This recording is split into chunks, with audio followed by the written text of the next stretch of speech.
قال الله تبارك وتعالى في القرآن الكريم: أعوذ بالله من الشيطان الرجيم. بسم الله الرحمن الرحيم. وإنك لعلى خلق عظيم. صدق الله العظيم. ہر طرح کی تعریف اور حمد و ثنا اللہ بزرگ و برتر کے لائق ہے، جس کا کوئی شریک نہیں، جس کا کوئی ساجی اور ہمسر نہیں، جو ہمیشہ سے ہے اور ہمیشہ رہے گا۔ لاکھوں درود و سلام نازل ہوں ہم سب کے پیارے آقا، پیارے حبیب احمد مجتبی محمد مصطفیٰ صلی اللہ علیہ وسلم پر اور آپ کے تمام صحابہ اور اہل بیت پر۔ محترم حضرات، ماہ ربیع الاول جاری اور ساری ہے۔ اس ماہ میں ہمارے اسلاف اور ہمارے اکابرین کا جو طریقہ رہا، زیادہ سے زیادہ پیارے حبیب صلی اللہ علیہ وسلم کا تذکرہ کرنا، آپ کی پاکیزہ سیرت کو سننا اور سنانا۔ آئیے اسی طریقے کو اپناتے ہوئے آج بھی پیارے حبیب صلی اللہ علیہ وسلم کا ذکر مبارک کرتے ہیں۔ پیارے حبیب صلی اللہ علیہ وسلم کی جو پاکیزہ زندگی ہے، 63 سالہ، اس پوری زندگی کا جب ہم مطالعہ کریں تو خوبیاں اتنی کہ ہم گن نہ سکیں، خصوصیات اتنی کہ جن کو شمار نہیں کیا جا سکتا۔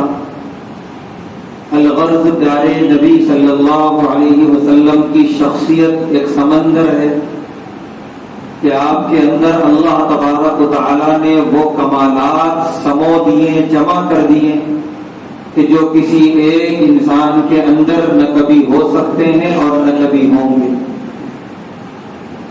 لیکن ان تمام خصوصیات میں، ان تمام خوبیوں میں پیارے حبیب صلی اللہ علیہ وسلم کی جو خصوصیت سب سے واضح طور پہ نظر آتی ہے، سب سے صاف نظر آتی ہے اور جو بالکل نمایاں ہے، جس کا اعتراف اپنے بھی کرتے ہیں، غیر بھی کرتے ہیں، وہ چیز ہے پیارے نبی صلی اللہ علیہ وسلم کے اخلاق حسنہ۔ پیارے نبی صلی اللہ علیہ وسلم کے جو اخلاق ہیں، یہ وہ حقیقت ہے کہ جس کا انکار نہ کوئی کر سکا نہ کوئی کر سکتا ہے۔ پیارے نبی صلی اللہ علیہ وسلم کے دشمن ہوتے تھے لوگ، کفار، منافقین، آپ کے خلاف سازشیں کرتے تھے، آپ کو تکلیف اور ایذا پہنچانے کی ہر کوششیں کرتے تھے۔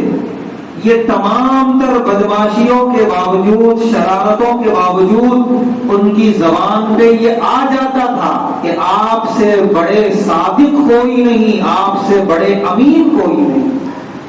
آپ کی صداقت، آپ کی امانت، آپ کے اخلاق، اس کے ہر وقت وہ معترف رہتے تھے۔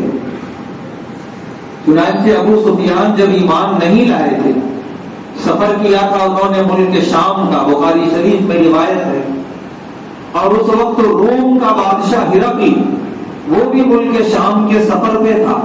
وہاں پیارے حبیب صلی اللہ علیہ وسلم کا خط پہنچا ہرقل کے نام، جس میں آپ نے اسلام کی دعوت دی تھی۔ ہرقل کو اطلاع ملی کہ پیارے حبیب صلی اللہ علیہ وسلم کی سرزمین سے، مکہ المکرمہ سے ایک قافلہ آیا ہوا ہے یہاں، اگر آپ چاہیں تو ان سے بات کر لیں، گفتگو کر لیں اور پوچھ لیں ان کے بارے میں۔ تو ہرقل نے دربار میں بلوایا، اس کا دربار لگتا تھا، وہ جہاں بھی جاتا تھا اپنے سفر میں اپنا دربار ساتھ لے کے چلتا تھا، بڑا عظیم الشان بادشاہ تھا اپنے وقت کا۔ اس دربار میں اس نے ابو سفیان کو بلوایا اور کچھ سوالات کیے۔ ان سوالوں میں سے ایک سوال یہ بھی تھا کہ کیا کبھی تم نے جھوٹ بولتے ہوئے دیکھا ہے اے ابو سفیان ان کو جن کا خط آیا ہے میرے پاس؟ ابو سفیان کہتے ہیں کہ میں نے کہا کبھی نہیں۔ جنگیں لڑ رہے تھے وہ پیارے نبی صلی اللہ علیہ وسلم سے، بدر میں لڑے تھے، احد میں لڑے تھے۔ یہ واقعہ جو ہوا ہے یہ حدیبیہ کے بعد ہے، حدیبیہ سے پہلے کئی جنگیں لڑے۔ آپ کی جان کے دشمن تھے وہ لوگ، آپ اکیلے نہیں تھے، ابو سفیان اکیلے نہیں تھے، وہاں پورا قافلہ تھا۔ اس کے باوجود بھی وہ اعتراف کرے بغیر نہیں رہ سکے کہ پیارے حبیب صلی اللہ علیہ وسلم کی زبان مبارک سے ہم نے کبھی معمولی جھوٹ بھی نہیں سنا۔ وہ سچے ہیں، وہ سچ بولتے ہیں، وہ سچائی کی تعلیم دیتے ہیں۔ یہ ہے پیارے نبی صلی اللہ علیہ وسلم کے اخلاق۔ جبکہ آپ کی دشمنی کا بالکل گرم ماحول تھا، اور ایسے موقع پہ آدمی جھوٹ بول کر اور پیارے حبیب صلی اللہ علیہ وسلم کے خلاف اور غلا کر ایک بادشاہ کو اکسا سکتا تھا، لیکن اس کے باوجود بھی وہ جھوٹ نہ بول سکا، وہ اعتراف کر کے رہا مجبوراً، کیونکہ پیارے نبی صلی اللہ علیہ وسلم کے جیسے اخلاق نہ انہوں نے دیکھے اور نہ کبھی دیکھ سکتا ہے کوئی انسان۔ تو پیارے نبی صلی اللہ علیہ وسلم کے اخلاق اتنے عظیم تھے، اتنے پاکیزہ تھے۔ آپ کے اخلاق کے بارے میں ایک نہیں، 100 نہیں، ہزاروں نہیں، لاکھوں غیر مسلموں نے لکھا ہے۔ دنیا کی الگ الگ زبانوں میں تحریریں لکھی ہوئی ہیں کہ آپ سے زیادہ با اخلاق نہ کوئی آیا نہ قیامت تک آ سکتا ہے۔ لیکن یہاں ان سب چیزوں پہ ذکر کرنے کی کوئی ضرورت نہیں۔ ہمیں سند نہیں چاہیے کسی بھی غیر مسلم کی کہ وہ کہے ہمارے نبی با اخلاق تھے، تو نہ کہے کبھی با اخلاق تھے۔ الحمدللہ ہمارے پاس سب سے بڑی سند رب العالمین کی آیت ہے، وَإِنَّكَ لَعَلَىٰ خُلُقٍ عَظِيمٍ۔ بات ہی مکمل ہو گئی یہاں پر۔ رب العالمین فرما رہے ہیں اے میرے محبوب صلی اللہ علیہ وسلم، آپ اخلاق کے اعلیٰ ترین درجے پر فائز ہیں۔ اب اس سند کے بعد کسی سند کی ضرورت نہیں۔ کون غیر مسلم کتنی تعریف کرتا ہے، کن الفاظ میں تعریف کرتا ہے، لوگ جو ہے مثالیں پیش کرتے ہیں، فلاں محقق نے یوں تعریف کی، فلاں عیسائی مورخ نے یوں لکھا، تو فلاں غیر مسلم نے یوں تعریف کی۔ بے شک کی ہوگی، کرنا پڑے گا مجبوراً۔ تم تلاش کرو گے چراغ لے کر، ان جیسا مل ہی نہیں سکتا قیامت تک، کرنا پڑے گا۔ ان سے زیادہ بااخلاق کوئی آیا ہی نہیں اور قیامت تک نہیں آ سکتا۔ لیکن ہمیں ان تعریفات سے کوئی لینا دینا نہیں۔ سب سے بڑی سند ہمارے پاس موجود رب العالمین کی گواہی ہے، وَإِنَّكَ لَعَلَىٰ خُلُقٍ عَظِيمٍ۔ جب رب نے کہہ دیا، رب نے اعتراف کر لیا، رب نے گواہی دی، رب نے سند دے دی، تو بات ہی مکمل ہو گئی وہاں پر، وَإِنَّكَ لَعَلَىٰ خُلُقٍ عَظِيمٍ۔ پیارے حبیب صلی اللہ علیہ وسلم اخلاق کے اعلیٰ ترین درجے پر فائز، چاہے وہ معاملہ صبر کا ہو، چاہے وہ معاملہ عفو درگزر کا ہو، چاہے وہ معاملہ معاف کرنے کا ہو، چاہے وہ معاملہ دشمن پر قابو پانے کے باوجود اس کو دعائیں دینے کا ہو، چاہے وہ پتھروں کی مار کھا کر جس میں اطراف سے خون بہانے کے باوجود ہدایت کی دعائیں کرنے کا ہو، جو بھی معاملہ ہو، ہر معاملے میں آپ اخلاق کے اعلیٰ ترین درجے پر فائز نظر آتے ہیں کہ اس کے قریب تک بھی کوئی نہیں جا سکتا، اس کے برابر پہنچنا تو بہت دور کی بات۔ پیارے حبیب صلی اللہ علیہ وسلم کے با اخلاق ہونے کی دلیل اور کیا دی جا سکتی ہے؟ مکہ المکرمہ میں آپ نے نبوت کا اعلان فرمایا، ساری قوم دشمن، اور دشمنی ایسی بدترین دشمنی، اتنا ستایا آپ کے ماننے والوں کو، آپ پر ایمان لانے والوں کو، کہ ستانے کی اور عذاب دینے کی جو بھی شکلیں ہو سکتی ہیں کوئی شکل انہوں نے نہیں چھوڑی، ہر اعتبار سے تکلیفیں پہنچائی، یہاں تک کہ تکلیفیں پہنچانے والے عاجز آ گئے۔ بعض گوڑے مارنے والوں کو مسلط کیا تھا ابو جہل نے، قیدی جو پکڑے گئے تھے، غلام بیچارے جو ایمان لائے تھے، حضرت عمار اور اس طرح کے رضی اللہ عنہ صحابہ، تو گوڑے مارنے والے، تکلیفیں دینے والے تھک کے بیٹھ جاتے تھے، کتنا تکلیف دیں، کتنا ماریں،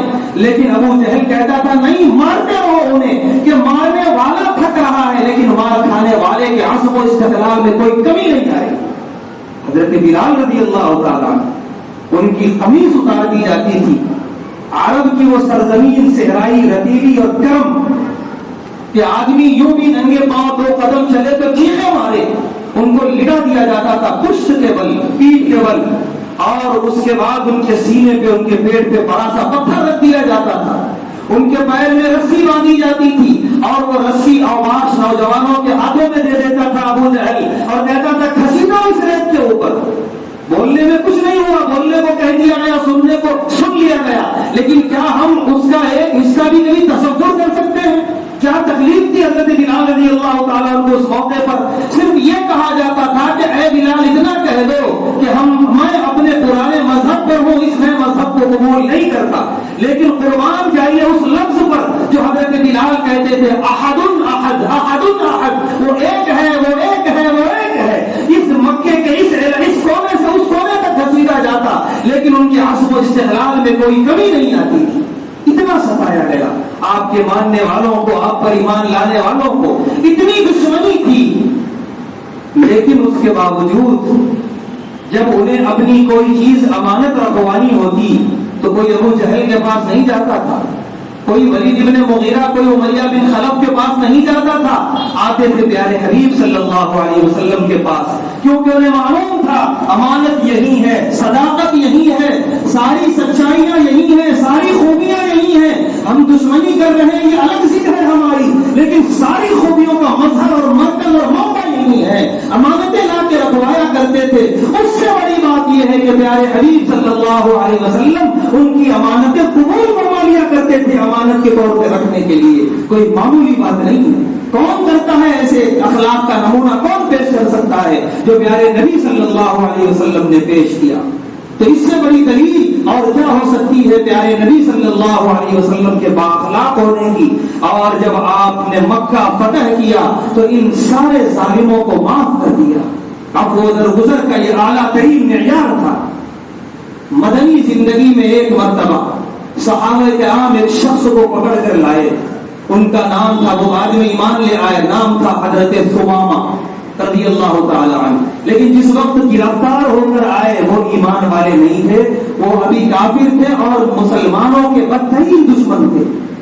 صحابہ انہیں پکڑ کر لائے، اے پیارے حبیب صلی اللہ علیہ وسلم، یہ قبیلہ یمامہ کا سردار ہے ثمامہ، اور یہ مکے والوں سے اس کے تعلقات ہیں تجارتی، اور یہ بڑی مدد کرتا ہے مکے والوں کی ہمارے خلاف ہتھیار بنانے میں، لہذا یہ ہمارا بدترین دشمن ہے، انہیں ہم گرفتار کر کے لائے ہیں.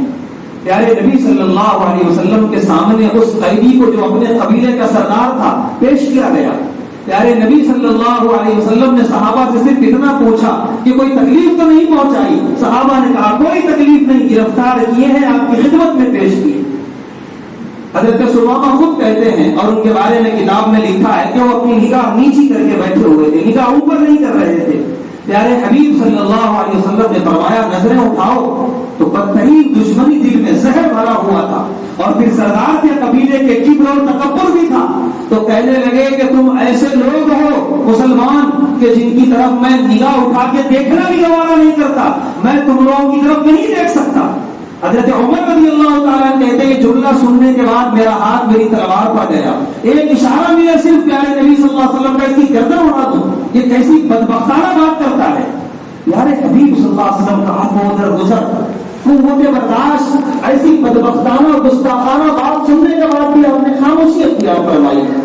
اس کے بعد پیارے نبی صلی اللہ علیہ وسلم نے ثمامہ سے پوچھا کیا چاہتے ہو؟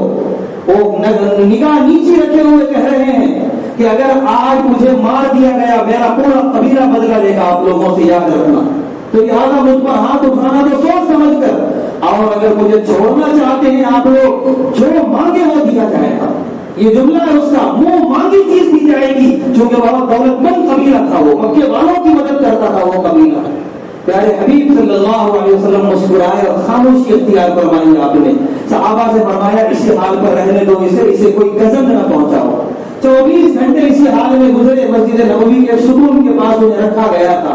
ان کی ساری ضروریات پوری ہوتی, انہیں کھانے کے وقت میں کھانا ملتا, دیگر تمام ضروریات پوری کی جاتی. 24 گھنٹے کے بعد, ایک دن مکمل گزرنے کے بعد پھر پیارے نبی صلی اللہ علیہ وسلم تشریف لائے. آپ نے پھر وہی سوال کیا کہ کیا چاہتے ہو.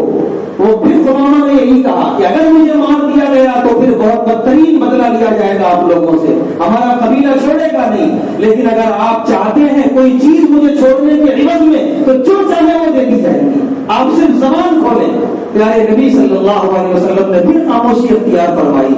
اس کے بعد پھر دوسرا دن آیا, پیارے نبی صلی اللہ علیہ وسلم پھر تشریف لائے, پھر وہی سوال, پھر وہی جواب. تیسرا دن گزرنے کے بعد پیارے نبی صلی اللہ علیہ وسلم تشریف لائے.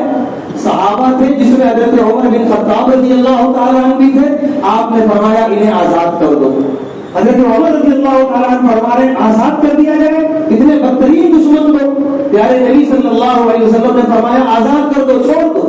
سبحانہ خود کہتے ہیں مجھے بہت زیادہ تعجب ہو رہا تھا, میں نے اتنی بڑی پیشکش کی کہ دنیا کے کسی اور سپہ سالار, کسی اور قائد کے سامنے اتنی بڑی پیشکش کی جاتی تو رد نہیں کرتا, وہ موقع کا فائدہ اٹھاتا, وہ کچھ مانگتا, لیکن بغیر مانگے ہوئے, بغیر قسم, بغیر کوئی تکلیف پہنچائے ہوئے مجھے آزاد کر دیا گیا. چنانچہ حضرت ثمامہ آزاد ہوئے, مسجد نبوی سے نکلے, کچھ دور ایک کنواں تھا ایک باغ کے اندر, وہاں جا کر انہوں نے غسل کیا اور واپس مسجد نبوی تشریف لائے اور پیارے نبی صلی اللہ علیہ وسلم کے سامنے سرنگوں ہو گئے کہ مجھے کلمہ شہادت پڑھا کہ مجھے مسلمان بنا دیجیے, مجھے اپنا بنا لیجیے. یہی اصل چیز ہے, مجھے آپ کی محبت نے گرفتار کر لیا. کہتے ہیں کہ حضرت عمر رضی اللہ تعالیٰ عنہ ملے ان سے مسجد واپس آتے ہوئے کہ تمہیں آزاد کیا گیا, تم یہاں سے گئے کیوں نہیں؟ تو وہ کہنے لگے حضرت ثمامہ کہ آزاد نہیں, اب میں قید ہوا ہوں, اور وہ جو جس چیز نے مجھے قید کیا ہے وہ محمد رسول اللہ صلی اللہ علیہ وسلم کی محبت ہے.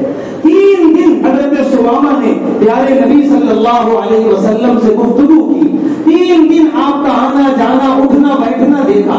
3 دن صحابہ کے ساتھ آپ کا برتاؤ دیکھا, آپ کی گفتگو دیکھی, آپ کا انداز اور سلیقہ دیکھا. یہ 3 دن میں آپ نے کوئی تشکیل نہیں کی, آپ نے ایک مرتبہ بھی نہیں کہا کہ اے ثمامہ کلمہ پڑھنے میں تجھے چھوڑ دوں گا. آپ کو کہ کسی صحابی نے نہیں کہا کہ تم مسلمان ہو جا, کوئی زور نہیں, کوئی زبردستی نہیں. اس کے سامنے اگر کوئی چیز پیش کی گئی تو وہ اخلاق, پیارے نبی صلی اللہ علیہ وسلم کے اخلاق, وہ جو انداز رہا ہوگا, جو انہوں نے, وہ سردار تھے, وہ قبیلے کے بڑے دور اندیش تھے. ایک سردار ایک اپنے وقت کے بڑے سردار کو دیکھ رہا تھا کہ ایک سردار کیسے رہ رہا ہے اپنے خدام کے ساتھ, اپنے غلاموں کے ساتھ, کیسی گفتگو ہے, کیسا انداز ہے, کیا سلیقہ ہے. 3 دن کے اندر اس کے دل میں پوری محبت رچ گئی, بس گئی پیارے نبی صلی اللہ علیہ وسلم کی, اور وہ کلمہ پڑھ کے وہ آپ کے ہو گئے. پھر اس کے بعد یہ ہوا کہ سیدھے حضرت ثمامہ مدینہ منورہ سے نکل کے مکہ المکرمہ پہنچے اور جا کر اعلان کیا کہ تمہارا ہمارا سارا کاروباری تعلق ختم, ساری امداد ختم, اب کچھ نہیں ملے گا تمہیں. اس کے بعد وہاں سے وہ اپنے قبیلے چلے گئے. پیارے نبی صلی اللہ علیہ وسلم کے پاس مکے کا قاصد آیا کہ آپ کے کہنے کی وجہ سے ثمامہ نے ہمارا بائیکاٹ کر دیا اور ہمارا ساتھ نہ دینے کی باتیں کہی ہیں. تو پیارے نبی صلی اللہ علیہ وسلم نے فرمایا میں نے ایسا کوئی حکم نہیں دیا ثمامہ کو. اس کے بعد آپ نے ثمامہ کو خط لکھا کہ اے ثمامہ, تمہارا جو کاروباری تعلق تھا مکے والوں کے ساتھ اسے جاری اور ساری رکھو, اسے ختم نہ کرو. ہاں تم زائد جو امداد دیا کرتے تھے وہ تمہاری مرضی ہے, لیکن کاروباری تعلقات ان سے پھر سے استوار کر لو. اس سے بڑے اخلاق اور کیا ہو سکتے ہیں کہ دشمن کا ایک بڑا ستون ہمارے قبضے میں آیا. اگر چاہتے تو کاروباری تعلقات ختم کروا کے مکے والوں کو ہلا سکتے تھے, لیکن پیارے نبی صلی اللہ علیہ وسلم نے ایسا کچھ نہیں کیا. انسانیت کا اعلیٰ ترین نمونہ پیش کیا پیارے نبی صلی اللہ علیہ وسلم. اور یہ واقعہ بھی ہمیں معلوم ہوگا, پیارے نبی صلی اللہ علیہ وسلم کے مدینہ المنورہ ہجرت کر کے آنے کے بعد تقریباً کچھ سال ایسے گزرے کہ مکہ المکرمہ میں بارش نہیں ہوئی.